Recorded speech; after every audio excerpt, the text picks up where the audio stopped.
সুপ্রিয় দর্শক, বাংলাদেশ টেলিভিশনের নিয়মিত আয়োজন নিপীড়নের স্মৃতি অনুষ্ঠানে আপনাদের সবাইকে স্বাগত জানাচ্ছি। আপনাদের সঙ্গে আছে আমি সাঈদ খান। হাসিনার ফ্যাসিবাদী সময়ে নিপীড়ন ছিল বহুমাত্রিক। রাজপথে বিরোধী আন্দোলনের নেতাকর্মীদের উপরে গুম, খুন কিংবা অত্যাচারের পাশাপাশি চলে প্রাতিষ্ঠানিক নিপীড়নের মহোৎসব। প্রাথমিক বিদ্যালয় থেকে শুরু করে বিশ্ববিদ্যালয় কিংবা সরকারি বেসরকারি দপ্তর সবখানেই আওয়ামীতন্ত্রের নিকৃষ্ট সংস্কৃতি চালু করা হয়। সরকার বিরোধী মনোভাব পোষণ করেন কারো বিরুদ্ধে এমন কোনো অভিযোগ পাওয়া গেলেই তার উপর চালানো হতো নির্মম নিপীড়ন। অনুষ্ঠানে আমাদের আজকের অতিথি চট্টগ্রাম বিশ্ববিদ্যালয়ের ইসলামের ইতিহাস ও সংস্কৃতি বিভাগের শিক্ষক প্রফেসর মোহাম্মদ শাহ আলম, তেমনই একজন নিপীড়িত ব্যক্তি। আওয়ামী নিপীড়নের কারণে প্রায় মৃত্যুমুখে পতিত হন তিনি। অনুষ্ঠানে তার মুখ থেকেই আমরা শুনব কেমন নিপীড়ন চালানো হয় হাসিনার আমলে। প্রফেসর মোহাম্মদ শাহ আলম, অনুষ্ঠানে আপনাকে স্বাগত জানাচ্ছি। ধন্যবাদ জানাই আমাকে এই অনুষ্ঠানে আমন্ত্রণ জানাবার জন্য। এছাড়াও অনুষ্ঠানে আমাদের আজকের অতিথি হিসেবে রয়েছেন ২৪-এর হাসিনা পতন আন্দোলনের সাহসী যোদ্ধা মোহাম্মদ শাকিন ইসলাম। আন্দোলনের অগ্নিগর্ভ দিনগুলোতে যিনি ছিলেন রাজপথে একজন অকুতোভয় সৈনিক। পুলিশের গুলিতে যিনি মারাত্মকভাবে আহত হন, এখনও তার চিকিৎসা চলছে। তার কাছ থেকে আমরা নিপীড়নের দুঃসহ বর্ণনা শুনতে চাই। শাকিন, আপনাকেও অনুষ্ঠানে স্বাগত জানাচ্ছি। আসসালামু আলাইকুম ওয়া রাহমাতুল্লাহ। প্রিয় দর্শক, মূল আলোচনায় যাওয়ার আগে আমরা চট্টগ্রাম বিশ্ববিদ্যালয়ের শিক্ষক প্রফেসর মোহাম্মদ শাহ আলম ও শাকিন ইসলামের উপর নির্মিত ছোট্ট দুটি প্রতিবেদন দেখে নেব।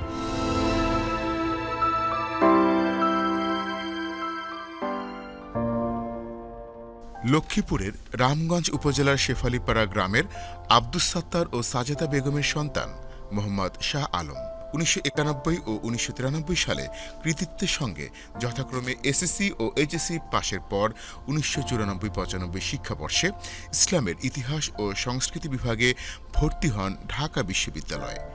বিভাগে কৃতিত্বপূর্ণ ফলাফলের জন্য লাভ করেন গোল্ড মেডেল।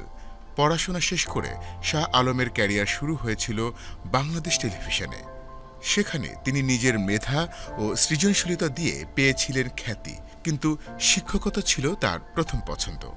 তাই তো ২০০৫ সালে যোগদান করেন চট্টগ্রাম বিশ্ববিদ্যালয়ের ইসলামের ইতিহাস ও সংস্কৃতি বিভাগে।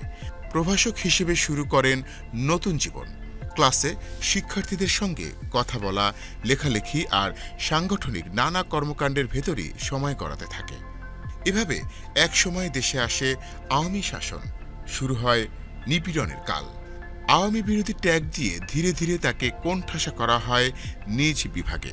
তারপর বিভাগীয় প্রধানসহ অন্যান্য আওয়ামী ঘরানার শিক্ষক শাহ আলমের চলার পথকে করতে থাকে বিভীষিকাময়।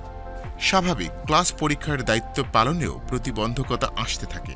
এভাবে একসময় বিদেশে উচ্চশিক্ষার সুযোগ আসলে সেখানেও তাকে আটকে দেওয়া হয়। আওয়ামী শিক্ষকদের শারীরিক মানসিক নির্যাতনে ব্রেইন স্ট্রোক করেন তিনি। হাসপাতালে ভর্তি করা হয় তাকে। তারপর বেশ কটি বছর কেটেছে সীমাহীন অবহেলা বিধায় তাকে বছরের পর বছর প্রমোশন বঞ্চিত করে রাখে বিশ্ববিদ্যালয় কর্তৃপক্ষ। যদিও ২৪-এর ৫ আগস্টের পর বঞ্চনার সে জীবনের শেষ হয়েছে শাহ আলমের। প্রমোশন সহ পেয়েছেন বিভাগীয় সব সুযোগ সুবিধা, কিন্তু নিপীড়নের মুখে মৃত্যুর দুয়ার থেকে ফিরতে গিয়ে যে অসহ্য যন্ত্রণা তাকে পোহাতে হয়েছে, সেখান থেকে কি সহজে মুক্তি পাবেন প্রফেসর শাহ আলম?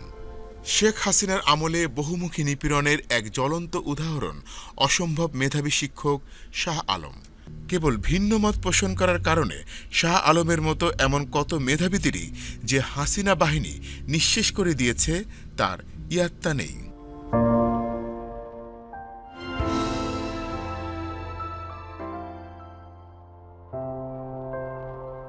পিরোজপুরের নেসারাবাদ উপজেলার স্বরূপকাঠি গ্রামের মোহাম্মদ রুবেল আলীর সন্তান Shakin Islam. Shakin Islam Mohammad Yakub Ali school and college থেকে এসএসসি পাশ করেন। কৃতিত্বের সঙ্গে পাশ করে ভর্তি হন পদ্মা সরকারি কলেজে। সেখানে এখন তিনি একাদশ প্রথম শ্রেণীর ছাত্র। ঢাকা বিশ্ববিদ্যালয় থেকে ২৪-এর বৈষম্য বিরোধী ছাত্র আন্দোলন শুরু হলে তার ঢেউ এসে আছড়ে পড়ে রাজধানী লাগোয়া বিভিন্ন শিক্ষা প্রতিষ্ঠানে। অনেকের সঙ্গে রাজপথে নামেন শাকিন। উত্তপ্ত রাজপথ, উন্মুক্ত স্লোগান, তাতে প্রতিরোধ প্রতিবাদের বারুদ ছিটকে বেরোয়। প্রতিরোধ দমাতে প্রতিদিনই মানুষের ওপর গুলি চালায় হাসিনার পুলিশ বাহিনী। 18 জুলাই বৃহস্পতিবার রাজধানীর উপকণ্ঠ সাভার অগ্নিগর্ভ, হাজার হাজার ছাত্র জনতা কোটা সংস্কারের দাবি জানিয়ে রাজপথে নেমেছে। সকাল থেকেই পুলিশের সঙ্গে বিভিন্ন স্থানে চলছে ধাওয়া পাল্টা ধাওয়া।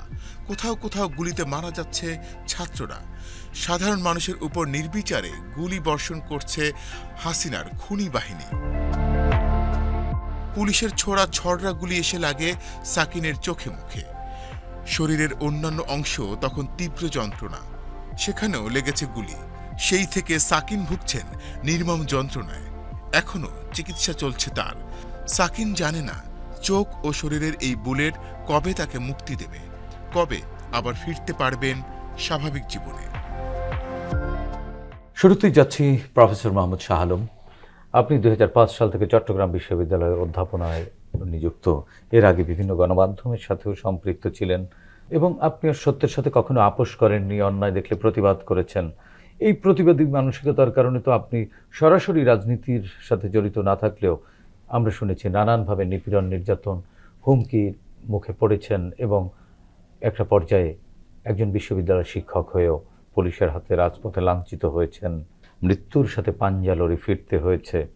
যদি আপনার জীবনের সেই দুঃসহ স্মৃতিগুলো আমরা জানতে চাই, কোন জায়গাটি থেকে শুরু করবেন, যে জায়গাটি আমৃত্যু আপনার হৃদয় গভীর ক্ষত হিসেবে থেকে যাবে, যা জীবন থেকে মোছা যাবে না, স্মৃতিতে থেকে যাবে কষ্ট হয়ে? 1994-95 ঢাকা বিশ্ববিদ্যালয়ে ছাত্র ছিলাম এবং 2005 সালে চট্টগ্রাম বিশ্ববিদ্যালয়ে জয়েন করি। এর আগে আমি বাংলাদেশ টেলিভিশনে 2001 থেকে 2005 বিটিভি রিপোর্টার এবং উপস্থাপক ছিলাম। কিন্তু 2009 সাল থেকেই আমার উপরে নির্যাতনের মাত্রা বেড়ে যায়। আমার প্রমোশন বন্ধ রাখে, আমাকে কোনো রকমে এগুতে দেয়নি। যেহেতু টেলিভিশনে চাকরি করেছি, আমার রাজনৈতিক সম্পৃক্ততা কারণে তারা আমাকে ডিঙিয়ে সবাইকে প্রমোশন দিয়েছে, আমাকে প্রমোশন দেয়নি। এই নিয়ে আমার সাথে বাকবিতণ্ডা শুরু এবং 10-12টি অভিযোগ নিয়ে এসে আমার চাকরি খেয়ে দেয় এবং তদন্তে আমি নির্দোষ প্রমাণিত হলে আমি আবার জয়েন করি। এতে করে আমার ব্রেইনে বড় ধরনের একটা ট্রমা সৃষ্টি হয়, কিন্তু তারপরও আমি দমে যাইনি।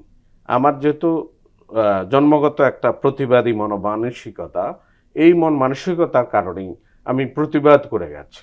দেখা গেছে সবাই একদিকে, আমি একদিকে। আমি অন্যায়কে অন্যায়, সাদাকে সাদা, কালোকে কালো বলতাম। এরপরে 2012 সালে আমি জার্মানিতে উচ্চশিক্ষা সেমিনারে গিয়েছিলাম।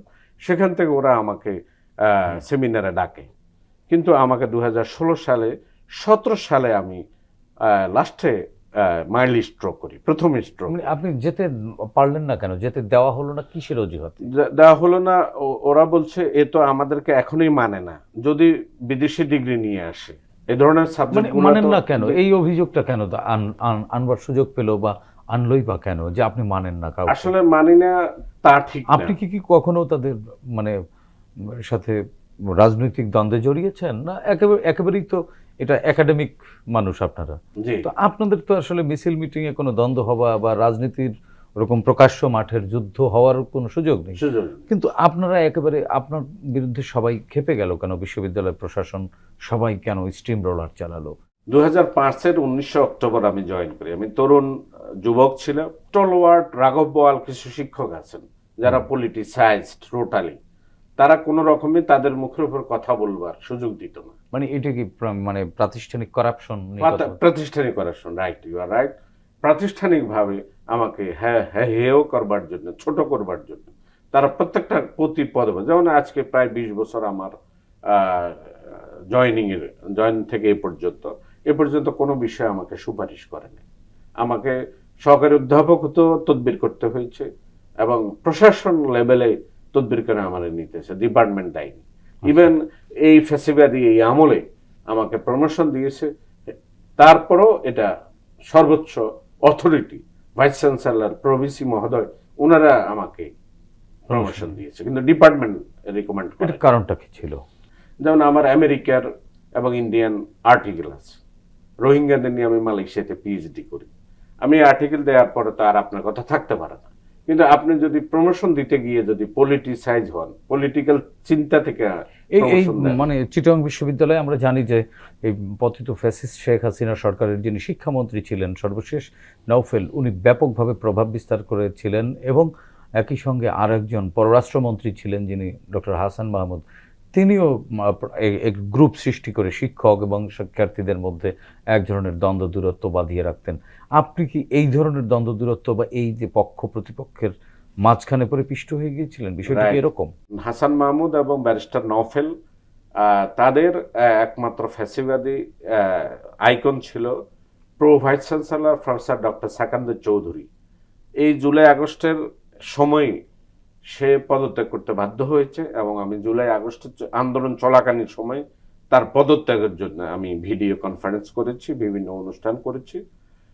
সেই মূলত কারণ এই ফ্যাসিবাদের সময় যে ভিসি ছিল, ভিসি শিরিন, তিনি আমাকে সবসময় মহিলা বলতেন যে আমি তো আপনাকে প্রমোশন দিতে চাই, আপনি পলিটিক্স করেন, আপনি প্রমোশন দিলে হাসান মাহমুদ আর নওফেল রাগ করবেন।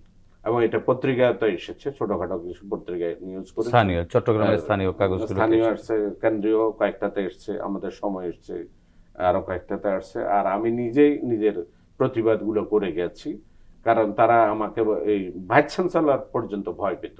তো আমি বললাম, ম্যাডাম আমার তো মূল যে রিকোয়ারমেন্টস সেটা তো আমি ফিল আপ করেছি, সেটি কেন দেবেন না? বলছে না, এখন হাসান মাহমুদ আর ব্যারিস্টার নওফেল রাগ করবেন, তোমাকে দিলে আমার ভিসিগিরি থাকবে না। ভিসি নিজে আমাকে বলেছে। তারপরে আপনি কি করলেন? এটা একসময় আপনার এই ডিপ ট্রমা হয়ে গেল। এবং আপনি ভিডিও চিত্রের মধ্যে দেখবেন যে আমি ওই ভিসির কাছেও আমি প্রমোশনের জন্য দিয়েছি। তারপরে এই এই ফ্যাসিবাদী ঘটনার আগেই, পতনের আগে 2024-এর ফেব্রুয়ারি মার্চে, সম্ভবত 18 মার্চে আমাকে ভাইবার জন্য ডাকে। সিন্ডিকেট সিদ্ধান্ত নিছে, তুমি যেহেতু ব্রেইন স্ট্রোক, আমি 2 টাইমস আমি ব্রেইন স্ট্রোক করি, শুধুমাত্র এই ট্রমার কারণে, আর কোনো বিষয় না, আমার একাডেমিক হ্যারাসমেন্টের কারণে। হ্যারাসমেন্টের কারণে। আমি 2023 সালের জুলাইতে ব্রেইন স্ট্রোক করি এবং 3 মাস আমার মুখ দিয়ে কোনো খাওয়া খেতে পারিনি, নাক দিয়ে। আপনি ভিডিও চিত্রের মধ্যে দেখবেন যে আমাকে কি নির্যাতনটা করা হয়েছিল, মুখ দিয়ে কিছু খেতে পারিনি। তারপরে আমাকে সিন্ডিকেট সিদ্ধান্ত নিল যে শুধু সে অসুস্থ, ভাইবা বোর্ডে উপস্থিত থাকবে।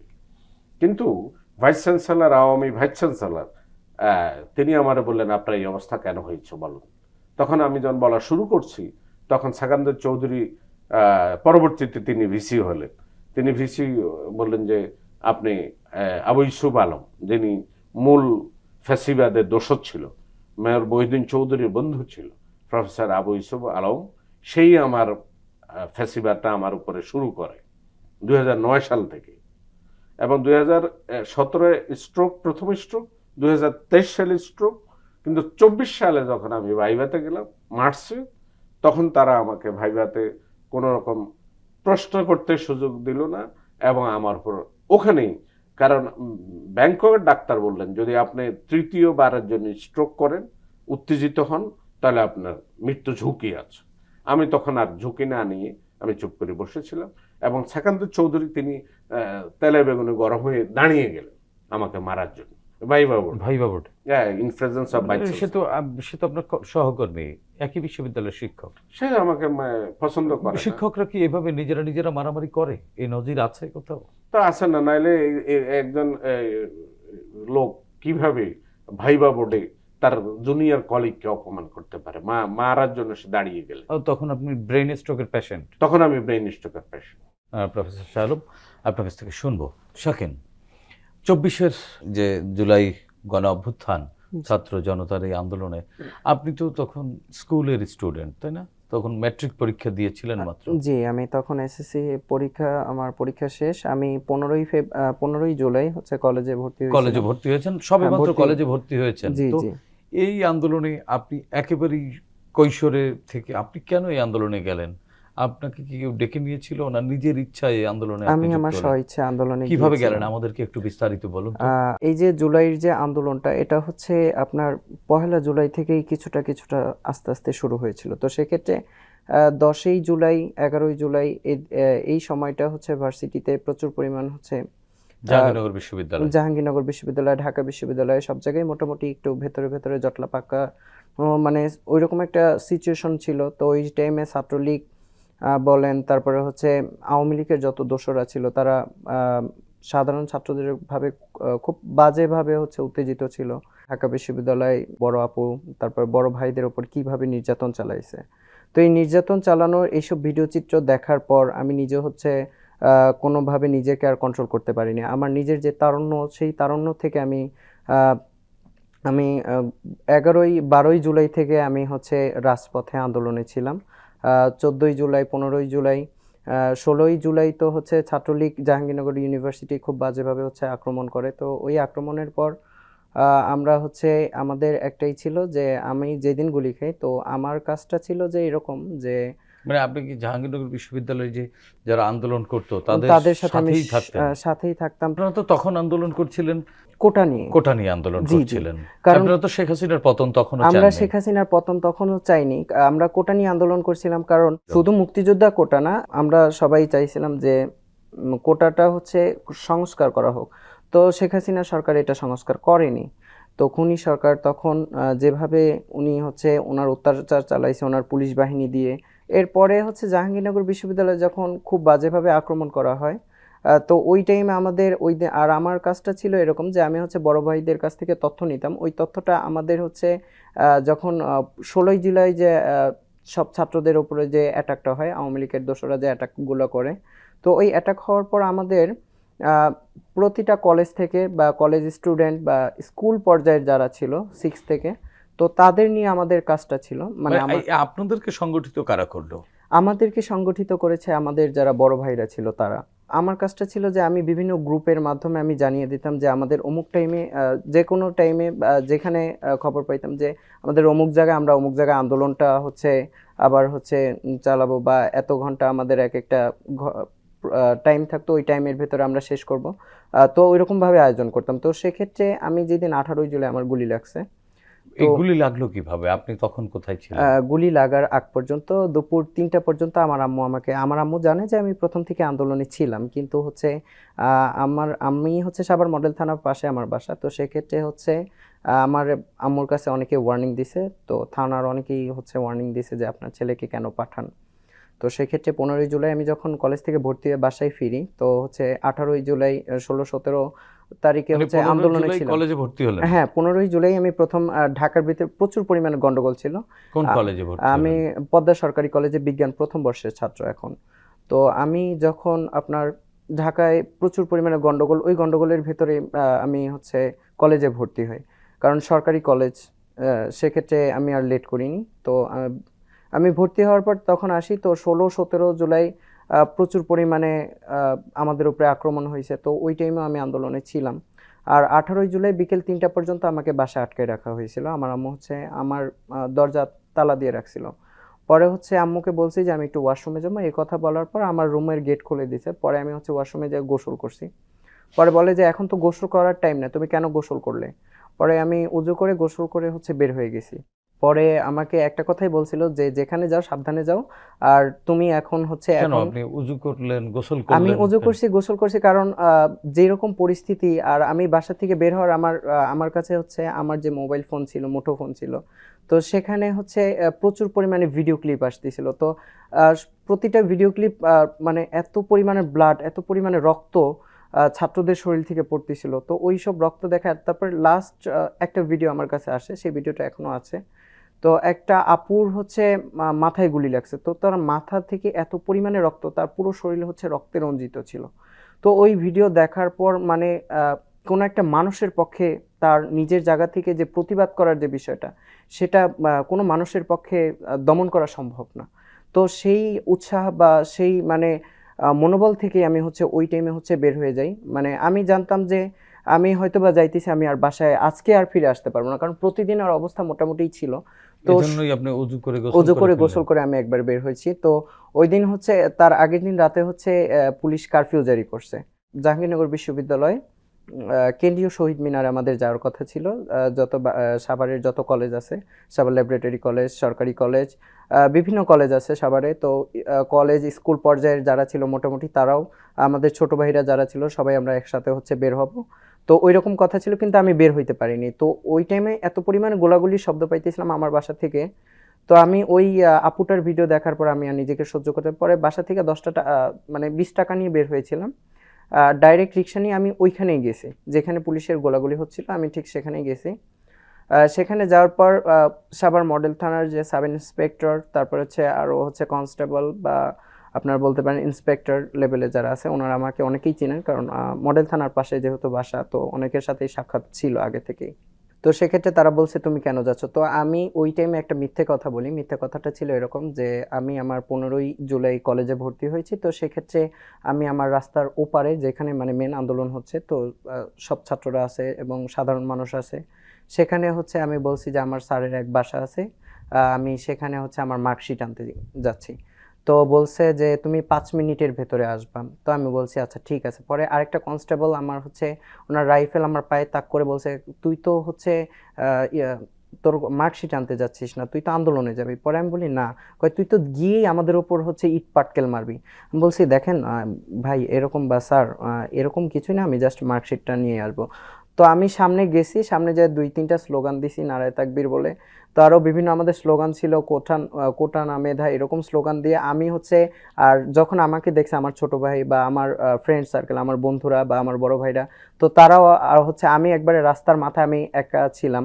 তো ওই টাইমে আমি যখন স্লোগান দিছি তখন আবার আমরা একসাথে আবার হচ্ছে আন্দোলন শুরু করি। তো ওইখানের যারা স্থানীয় বাড়ির মালিক যারা ছিলেন, তো তারা আমাদেরকে অনেকভাবে হেল্প করছে, পানি দিয়ে বলেন, তারপরে হচ্ছে পুলিশ যেভাবে গুলি করছিল। তো আমাদের কিন্তু কোনো অস্ত্র ছিল না জানেন, আমাদের অস্ত্র বলতে ছিল আমাদের ইট পাটকেল।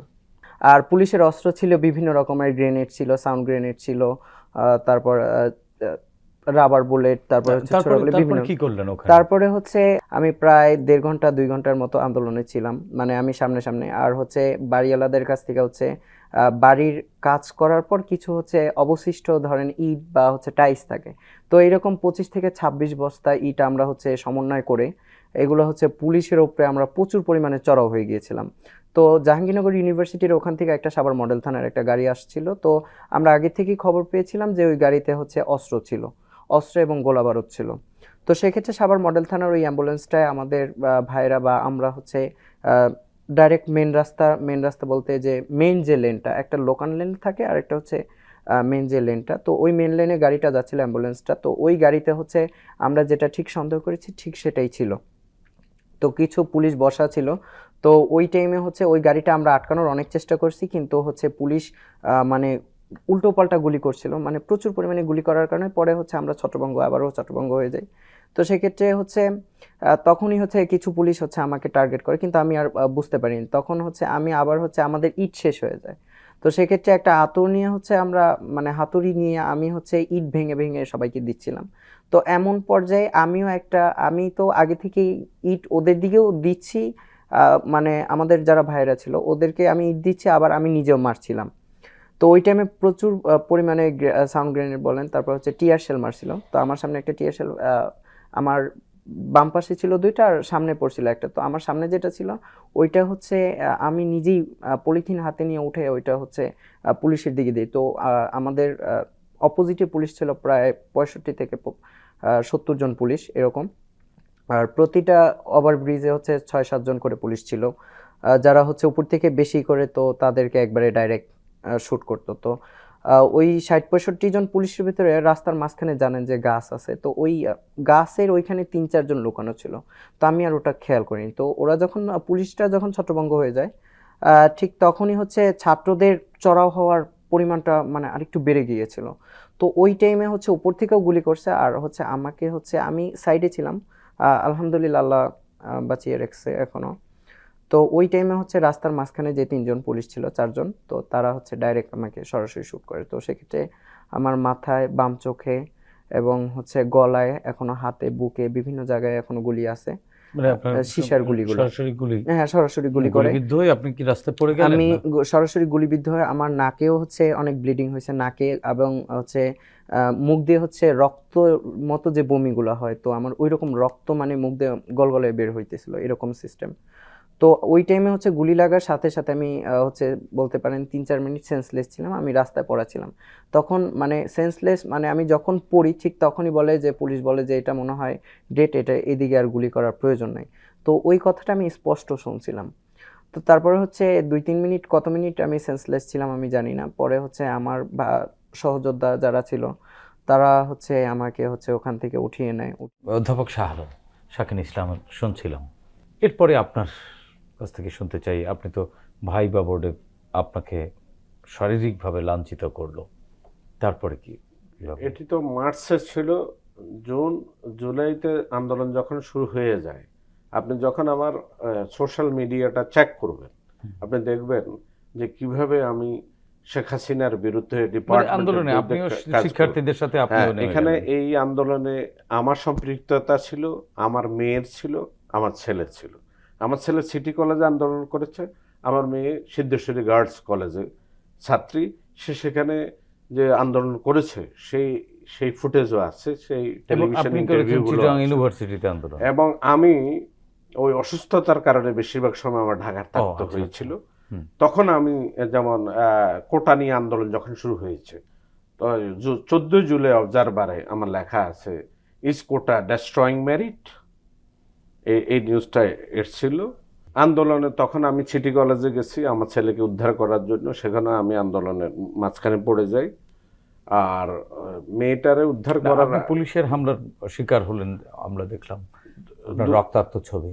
2018 সালে আমাকে অ্যারেস্ট করা হয়, অ্যারেস্ট করে হালিশহরে নিয়ে যায়। কি কারণে? অপরাধ কি ছিল? অপরাধ হচ্ছে 2031 যে ডিসেম্বরে যে ইলেকশনটা হবে, ওই ইলেকশনে হালিশহরে আব্দুল্লাহ নোমান প্রয়াত, তিনি মারা গেলেন 2018 সালে। 2018 সালে 27 অক্টোবর আমাকে অ্যারেস্ট করে নিয়ে যায়। বলল যে তুমি কিন্তু ইলেকশনে রাস্তায় হালিশহরে কোনো বের হতে পারবে না। আপনি তো একজন বিশ্ববিদ্যালয়ের শিক্ষক। বিশ্ববিদ্যালয়ের শিক্ষক, কিন্তু আপনাকে কেন আমাকে এমন ভাবে ওরা চিত্রায়িত করেছে আমি বিগ সন্ত্রাসী। কিন্তু যখন ওসি সাহেব আমাকে দেখলেন, ওসি সাহেব আমাকে দেখে বললেন যে উনি তো একজন ভদ্র মানুষ, উনি তোমরা কি বললে আর ওনাকে কি দেখতেছি।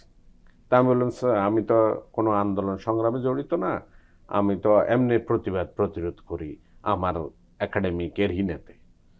তারপরও তারা আমাকে সেকেন্ড অফিসার মামলা দিতে চেয়েছিল, কিন্তু সাথে সাথে আমার আত্মীয় স্বজন তারা যাওয়াতে এবং লোকজন জানাজানি হওয়াতে আমাকে আর মুসলেকা দিয়ে ছেড়ে দিয়েছে। তা আমি আর নির্বাচনে এখন এরপরে আপনার এখন কিভাবে শারীরিক মানসিকভাবে আপনার তো ট্রিটমেন্ট চলছে, সেই ট্রিটমেন্ট কিভাবে চলছে? আপনি তো দীর্ঘ সময় বৈষম্যের শিকার বা এক প্রকার বঞ্চিত, রাজনৈতিক কারণেই আপনাকে হেয় প্রতিপন্ন করা হচ্ছে, ফিজিক্যালি অ্যাসাল্ট করা হয়েছে, আপনি ফিজিক্যালি এক প্রকার ড্যামেজ হয়ে, তাদের কনস্পিরেসির কারণেই এক প্রকার ড্যামেজ 2 টাইমস, আপনার ব্রেন হ্যামারেজ। হ্যাঁ, তো এখন কি অবস্থা আপনার জীবন? আমি জার্মানি যেতে না পেরে আমি মালয়েশিয়াতে পিএইচডি করছি। গত 1 বছর আমার পিএইচডি বন্ধ ছিল, এখন আবার চালু হয়েছে। মালয়েশিয়ার ওরা খুব আমার এই অবস্থাগুলো দেখে ওরা দয়া পরবশ হয়েছে, বললো যে তুমি আবার একটু রেজিস্ট্রেশনটা করো। তা আমি এখন পিএইচডি শেষের দিকে। কিন্তু আপনি আমার শরীরের কথা যেটা বললেন, সেটা হচ্ছে 2 বার ব্রেন স্ট্রোক করার কারণে আমাকে প্রতিদিন ওষুধ খেতে হয় এবং ঘুমের ট্যাবলেট খেতে হয়। Diabetes, high pressure, low pressure, যত রকম অসুস্থতা আছে সব আমার ভিতরে দানা বেঁধেছে। এবং আমি 2017 সালে আমার হাঁটু 2 ভাগ, ডান পা ভেঙে যায়, 2 ভাগ হয়ে যায়। তো সেই সমস্যার কারণে আমি এখন চলাফেরা, উঠা বসা আমার জন্য খুব রিস্ক হয়ে যায়। আর মানসিক চাপ এখনো আছে। খুব কৌশলে আপনার মতো মানুষকে ধ্বংস করে দেওয়ার জন্য যা যা করার এমন কৌশলে করা হয়েছে, বাহির থেকে দেখলে আসলে বোঝা যাবে না যে তীব্রতা কত। হ্যাঁ, you are rightly pointed out. আপনি এরা মানে পুরো সিন্ডিকেট করেই আমাকে, কিন্তু এবং একজন শিক্ষক ছিলেন গোলাম কিবরিয়া ভুঁইয়া, বললেন যে এর উপরে এত নির্মম নির্যাতন করা হয়, সে চাকরিটা ছাড়ে না কেন? আসলেই তো, চাকরিটা কেন ছাড়লেন না? আমি চাকরিটা কেন ছাড়ি নাই সেটাও চিন্তা করলাম। আসলে ফ্যামিলি, ছেলে মেয়ের ভবিষ্যৎ চিন্তা করে, নিজের চিন্তা করে এমন একটা অবস্থান চিন্তা করে যে বিশ্ববিদ্যালয়ে শিক্ষকতা করছি, আমি ঢাকা বিশ্ববিদ্যালয়ের গোল্ড মেডেলিস্ট, আমি প্রতিবাদী, উপস্থাপক, ভালো অর্গানাইজার, এসব মিলিয়ে তারা পুরো আমার বিরুদ্ধে এমনভাবে লেলিয়ে দিচ্ছে। শুধু তখন যে করেছে তা না, এই জুলাই আগস্টের ছাত্রদের রক্তের বিনিময় যে স্বাধীনতা আমরা পেয়েছি, এরপরও তারা এখনো আমার বিরুদ্ধে কাজ করে যাচ্ছে, কোনো ছাড় দিচ্ছে না। তারা তো আর এখন আর ক্ষমতাই তো নাই। ক্ষমতায় নাই, কিন্তু একটু আঁচড় তো দিচ্ছে। তার মানে আমাদের লোকের উপরে ভর করে, আমাদের নিজস্ব বন্ধু বান্ধবের উপর ভর করে তারা তাদের ফ্যাসিবাদ মানে স্যাবোটাইজ করবার চেষ্টা স্যাবোটাইজ করবার চেষ্টা করছে।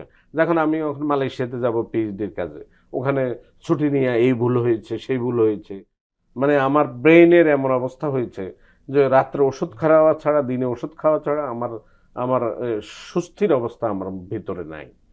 এবং আমার ডাক্তার ছিলেন ডাক্তার কাজীদ্দিন মোহাম্মদ, উনি বললেন যদি এই তোমার অসুস্থতা আসলে নাই, তোমার হচ্ছে পলিটিক্যাল মানসিক দ্বন্দ্ব এবং প্রতিযোগিতা, শেখ হাসিনা যদি চলে যায় তোমার ব্রেইনটা ভালো হয়ে যাবে। আল্লাহর রহমতে আমি অনেকটা ভালো এখন, খুব সুন্দর। যে ফ্যাসিবাদের কারণে শেখ হাসিনা পালিয়ে যাওয়ার পরে আমি 2বার ব্রেন স্ট্রোক করেও আমার এখন আমি আল্লাহর কাছে শুকরিয়া যে ছাত্রদের রক্তের বিনিময়ে দাঁড়িয়ে আমি এখনো বেঁচে আছি।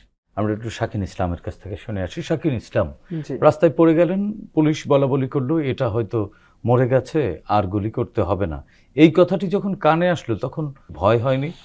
তখন কি তখন মায়ের কথা মনে পড়েনি? মানুষের মারা যাওয়ার আগের যে পূর্ববর্তী যে 7 মিনিটস, 7 মিনিট, আমার মনে হয়েছিল যে আমি ওই 7 মিনিট তখন পার করছিলাম। আর তখন তার কিছুক্ষণ আমি সেন্সলেস ছিলাম, তখন কি হয়েছে আমি ঠিক জানি না। তো আমাকে যখন হচ্ছে দেখি যে আমার হচ্ছে আশেপাশে প্রচুর মানুষ, আর আমি হচ্ছে আমার আমার মাথা উপরে ছিল, তো আমি দেখছি শুধু আকাশ, আর হচ্ছে আমার পিঠের নিচে, আমার হাতে, আমার মাথার নিচে প্রচুর পরিমাণে হচ্ছে মানুষ আমাকে হচ্ছে উপরে মানে কোলে নিয়ে যাচ্ছে। তো এরকম পর্যায়ে একজন বলছে যে তোমার বাবার নাম্বার দাও। তো আমি ওই টাইমে কোনো মানে কথা পরিমাণে বলতে কোনো কথা পারছিলেন? বলার শক্তি বলতে পারেন যে ছিল না। তো ইমিডিয়েটলি হচ্ছে একটা ফার্মেসিতে নেয়। ফার্মেসিতে নেওয়ার পর যে আমার চোখে থেকে যে রক্ত বের হচ্ছিল, অ্যাক্টিভ ব্লিডিং, তো ওইটা কোনো মতো হচ্ছে তুলো দিয়ে আটকানো, মানে হচ্ছে আমার হাত দিয়ে বা অন্য 2-3 জন হচ্ছে হাত দিয়ে চেপে ধরছিল।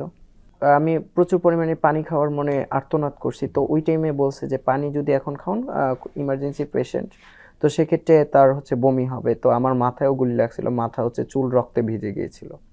যখন হচ্ছে আমার বাবার নাম্বার চাই, তখন আমি বলি যে আমার বাবা যদি জানতে পারে, আমার আম্মু আব্বু, তো সেক্ষেত্রে আমার প্রচুর পরিমাণে বাসায় পানিশমেন্ট দিবে। তো সেই ভয়ে হচ্ছে আমি আমার বাসার নাম্বার দিতে চাইনি। তখন 2-3 জন বলছে ভাই তোমার বাসার নাম্বার তুমি দিবে না, তোমার লাশ কি বেওয়ারিশ লাশ হবে। তখন জোর করে হচ্ছে আমার বাবার নাম্বার নিছে। তো নেওয়ার পর হচ্ছে আমার বাবার নাম্বার দিতে যে আমি হচ্ছে 2বার সেন্সলেস হয়ে গেছিলাম। অনেক কষ্টের মাধ্যমে হচ্ছে আমার বাবার নাম্বারটা যখন দেই, তখন একজন হচ্ছে, মানে আমি পরে জানতে পারি যে আমার বাবাকে সরাসরি ফোন দিয়ে বলে দিয়েছিল যে আপনার ছেলের গুলি লাগছে, আপনি কোথায় আছেন বা আপনার ছেলেকে আপনি কোথায় রিসিভ করতে পারবেন। এনাম মেডিকেল কলেজ হাসপাতাল, তো সেখানে হচ্ছে ট্রিটমেন্ট নেওয়ার জন্য। তো সেক্ষেত্রে ওইখানে অনেক পুলিশ ছিল, তো ট্রিটমেন্ট নেওয়ার জন্য প্রচুর ব্যাঘাত। তো রাত 7:30 অ্যাডমিট। যখন আমি হচ্ছে আমাকে রিক্সা দিয়ে হচ্ছে নিচ্ছিল, তখনও হচ্ছে আমার গায়ে আবারও হচ্ছে পুলিশ গুলি করছে। মানে হসপিটালে যাওয়ার পথে ওভারব্রিজ থেকে গুলি করছে, সেইগুলি আমার হাতে লাগছে। তো হচ্ছে তখন হচ্ছে তাড়াতাড়ি রাত 7:30টার সময় আমাকে হচ্ছে হসপিটালে অ্যাডমিটেড করে। তো এনাম মেডিকেল অ্যাডমিটেড করার পর আমি হচ্ছে 7 দিন সিসিউতে ছিলাম।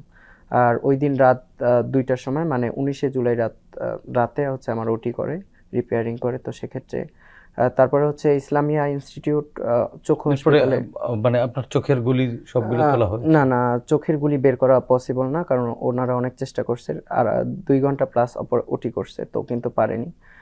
তো পরে ইসলামিয়া চক্ষু ইনস্টিটিউটে হচ্ছে আমাকে রেফার করছে 7 দিন পর। সিসিউতে একটু যখন অবস্থার উন্নতি হয়েছিল, যখন সিসিউ থেকে বের করে হচ্ছে আমাকে ইসলামিয়া ইস্পাহানিতে, তখনও দেশের অবস্থা খুব খারাপ ছিল। তো ওই টাইমে হচ্ছে ইসলামিয়া ইস্পাহানি থেকে আমাকে বলে যে আমাদের পক্ষে এরকম কোনো ট্রিটমেন্ট দেওয়া পসিবল না। এখন কি অবস্থা? এখন অবস্থা, তারপরে ওনারা জাতীয় চক্ষু ইনস্টিটিউটে রেফার করে। তো ওইখানে এক ডাক্তার হচ্ছে আমাকে বলছে যে আপনি বাসায় থাকেন, আর আমাকে প্রতিদিন হচ্ছে কিছু ইনজেকশন এবং অ্যাট এ টাইম কিছু মেডিসিন ছিল, তো এই মেডিসিন খাওয়ার পরে হচ্ছে আমার ব্যথাটা দমন করার জন্য। তো তো তারপর জাতীয় চক্ষু ইনস্টিটিউটে 22শে অগস্ট হচ্ছে ভর্তি হই। তারপরে হচ্ছে আমার রিপেয়ারিং এবং বলেন এরপরে হচ্ছে আরও 2টা ওটি হয়েছিল। তো ওটি হওয়ার পর হচ্ছে এবার লাস্ট ওটিতে 22.6 mm যে লেন্সটা আছে তো ওইটা লাগানো হয়েছে। কিন্তু এই লেন্স লাগানোর পরও হচ্ছে আমার চোখের কোনো উন্নতি হয়নি। আমার চোখের আলো চোখে ফুল, এই যে আমার চোখ, আপনি চোখে আমি এখন আর চোখে দেখছি না। আমার চোখে হচ্ছে আপনার লেন্স লাগানো হয়েছে, কিন্তু আমি লেন্স লাগানোর পরও আমার ভিশন, আমার রেটিনা ছিঁড়ে গেছে, কর্নিয়া নষ্ট হয়ে গিয়েছে, আর চোখের বুলেটটা একবারে হচ্ছে চোখের পিছনের পর্যায়ে চলে গেছে। এই অবস্থায় মানে সরকারের পক্ষ থেকে কি কোনো সাহায্য সহযোগিতা পেয়েছেন? সরকারের পক্ষ থেকে সাহায্য সহযোগিতা বলতে জুলাই শহীদ স্মৃতি ফাউন্ডেশনের যে পার সহযোদ্ধা আমাদের ভাইদের জন্য যে 1 লক্ষ টাকা বরাদ্দ ছিল, ওই 1 লক্ষ টাকা পেয়েছি। দ্বিতীয় ধাপের যে টাকা দেওয়ার যে চলমান প্রক্রিয়া আছে ওইটা আমি প্রক্রিয়াধীন আছি, ওটা এখনো আর পাইনি। সমাজের আশেপাশের সমাজের আশেপাশে বলতে পারেন আমার ঢাকার ডিসি স্যার হচ্ছে তেজগাঁও সমাজসেবার যে ডিডি অফিসার, ওনার পক্ষ থেকে আমাকে সম্মানী হিসেবে 10K টাকা দিয়েছিল, 10,000। আর হচ্ছে আমার হোম ডিস্ট্রিক্ট পিরোজপুর জেলা, তো ওইখানে ডিসি স্যার আমাকে হচ্ছে উনিও কিছু সম্মানী প্রদান করেছেন। এই হচ্ছে মানে স্থানীয় সরকারের কাছ থেকে আমার সম্মানী যা দিয়েছে। সমাজের অন্য কোনো ব্যক্তি পর্যায়ে কেউ, অন্য কোনো ব্যক্তি পর্যায়ে বলতে আসুনা ফাউন্ডেশন, তবে আসুনা ফাউন্ডেশন হচ্ছে যখন মেডিকেলে আমি ভর্তি ছিলাম তখন ওনারা মানে বলছিল যে তুমি ফল খাবে, এই কথা বলে আমাকে ওনারা কিছু টাকা দিয়েছিল। রাজনৈতিক দলের কেউ কোনো রাজনৈতিক দলের বলতে ওইরকম কোনো কেউ আমার সাথে দেখা এখন আসলে আপনার চাওয়াটা কি, মানে প্রত্যাশা কি? আমার প্রত্যাশা হচ্ছে বাংলাদেশে যে বৈষম্য, এই বৈষম্য, তারপরে দুর্নীতি, এরকম দুর্নীতি বৈষম্য যাতে আর বাংলাদেশে না থাকে, মানে যার জন্য যেই প্রতিবাদে আপনার চোখের আলো হারিয়েছে, আলো হারিয়েছে, সেই পরিস্থিতি, সেই অন্ধকারে যেন আবার দেশ না পড়ে যায়, না পড়ে, ঠিক সেটাই আপনার প্রত্যাশা। এবং আপনি কি বিচার চান? না, হ্যাঁ অবশ্যই আমি তাদের বিচার চাই, কারণ হচ্ছে তাদের যে বিষয়টা, যে তারা চাইলে কিন্তু গুলি না করতেও পারতো, কিন্তু তারা কিন্তু মানে কোনো মায়া দয়া ছাড়াই গুলিগুলো করেছে। তার মানে তাদের বিচার হওয়া উচিত, দৃষ্টান্তমূলক বিচার চাই আমি। জি। প্রফেসর শাহ আলম, এই দীর্ঘ নিপীড়ন নির্যাতনের মধ্য দিয়েও একটা সুসময়ের মধ্যে আছেন। এই দীর্ঘ দিন যারা আপনাকে নানানভাবে নিপীড়ন নির্যাতন করেছে তাদের কি বিচার চান কিনা, বা আপনার প্রত্যাশা কি আসলে, এখন চাওয়াটা কি? আমি তো মানসিকভাবে জর্জরিত, বিপর্যস্ত, আর্থিক মানসিকভাবে। আমার প্রায় 1 বছর বেতন বন্ধ ছিল। এই সেকেন্দার চৌধুরী যখন প্রবেশী হওয়ার সাথে সাথে আমার বেতনটা বন্ধ করে দেয়। আপনি জানেন একজন চাকরিজীবীর বেতন বন্ধ হলে কি করুণ অবস্থা। আমার ছেলেমেয়েরা কলেজে পড়ে, আমার খুব করুণ সময় গিয়েছে। আমার এমন দিনও গিয়েছে 500 টাকার জন্য অনেক জায়গায় আমাকে লজ্জিত হতে হয়েছে। জুলাই আগস্ট যদি না হতো, হাসিনার 16 বছরের ফ্যাসিবাদ থেকে এই দেশের কোনো মানুষই মুক্তি পেত না। আপনার প্রত্যাশা কি? আমার প্রত্যাশা হচ্ছে শেখ হাসিনার বিচার নিশ্চিত করতে হবে, আওয়ামী লীগের বিচার নিশ্চিত করতে হবে। এদের বিচার নিশ্চিত না করলে এরা আবার যদি সুযোগ পায় আবারও ফ্যাসিবাদ করবে। আপনি দেখেন, আমি ইউনিভার্সিটির শিক্ষক, আমার উপরে কি করলো? আমাকে উচ্চশিক্ষার্থে জার্মানিতে যেতে দেয়নি, ইভেন মালয়েশিয়াতে যেতেও আমার বাধা দিয়েছে। কিন্তু আমি সব কিছু ওভারকাম করি, আমি এই জায়গায় এসেছি। কিন্তু আমার এই পর্যায়ে দিনে দিনে অনেক বেলা শেষ হয়ে গেছে। জি, ধন্যবাদ প্রফেসর শাহ আলম। মোহাম্মদ শাকিন, আপনাকেও ধন্যবাদ। প্রিয় দর্শক, শেখ হাসিনা সময়ের স্রোতে হারিয়ে যাওয়া এক ঘৃণিত স্বৈরাচারের নাম, যিনি নিজের ক্ষমতাকে দীর্ঘায়িত করতে বিরোধী রাজনৈতিক কর্মীদের উপরে চালিয়েছিলেন নিপীড়ন। তার এই নিপীড়ন পৃথিবীর বহু স্বৈরাচারের রক্ত নদীকে করেছে ম্লান, গড়েছে নির্মমতার নতুন রেকর্ড। প্রফেসর মোহাম্মদ শাহ আলম একজন পরিচ্ছন্ন বহুমুখী প্রতিভাধর ব্যক্তি। পড়াশোনা শেষ করে ক্যারিয়ার হিসেবে বেছে নিয়েছিলেন বিশ্ববিদ্যালয়ের শিক্ষকতা। ভেবেছিলেন নিজের মেধা ও মননের সবটুকু উজাড় করে জাতি গঠনে ভূমিকা রাখবেন। কিন্তু হাসিনার ফ্যাসিবাদের দোসররা তার সে মেধার মূল্যায়ন তো করেইনি, বরং নানামুখী নিপীড়ন করে তাকে ঠেলে দিয়েছে মৃত্যুর মুখে। তাদের সে নিপীড়ন শাহ আলমের মতো হাজারো শিক্ষকের জীবনকে করেছে দুর্বিষহ, কলুষিত করেছে শিক্ষাঙ্গনকে। আর শাকিন, যে কিনা 24-এর ছাত্র আন্দোলনে নিজের জীবন বিপন্ন করে লড়েছিল রাজপথে, চেয়েছিল একটি বৈষম্যহীন বাংলাদেশ, যেই বাংলাদেশে বৈষম্য থাকবে না চাকুরি পাওয়ার ও করার ক্ষেত্রে। শিক্ষাঙ্গন থেকে শুরু করে সচিবালয়, সবখানে মেধা, যোগ্যতা ও দক্ষতা হবে একজন মানুষের মূল্যায়নের মাপকাঠি। অথচ এই সুন্দর ও স্বাভাবিক প্রত্যাশার বিপরীতে সাকিনের উপরে চালানো হয় গুলি। আমরা প্রত্যাশা করি হাসিনার আমলের এই সব নিপীড়নমূলক কর্মকাণ্ড এদেশে আর কখনোই ফিরবে না। বিচার নিশ্চিত হোক খুনি হাসিনা ও নিপীড়নের সঙ্গে যুক্ত তার সকল দোসরদের। প্রিয় দর্শক, এই অনুষ্ঠানে চাইলে আপনিও যোগ দিতে পারেন। আমাদের ইমেল nipironerstriti.btv@gmail.com-এ পাঠাতে পারেন আপনার সঙ্গে ঘটে যাওয়া যে কোনো নিপীড়নের ঘটনা। আগামীতে বাংলাদেশ টেলিভিশনের মাধ্যমে আমরা সেগুলো তুলে ধরব। সে পর্যন্ত সবাই ভালো থাকুন, সুস্থ থাকুন, বাংলাদেশ টেলিভিশনের সঙ্গেই থাকুন। খোদা হাফেজ।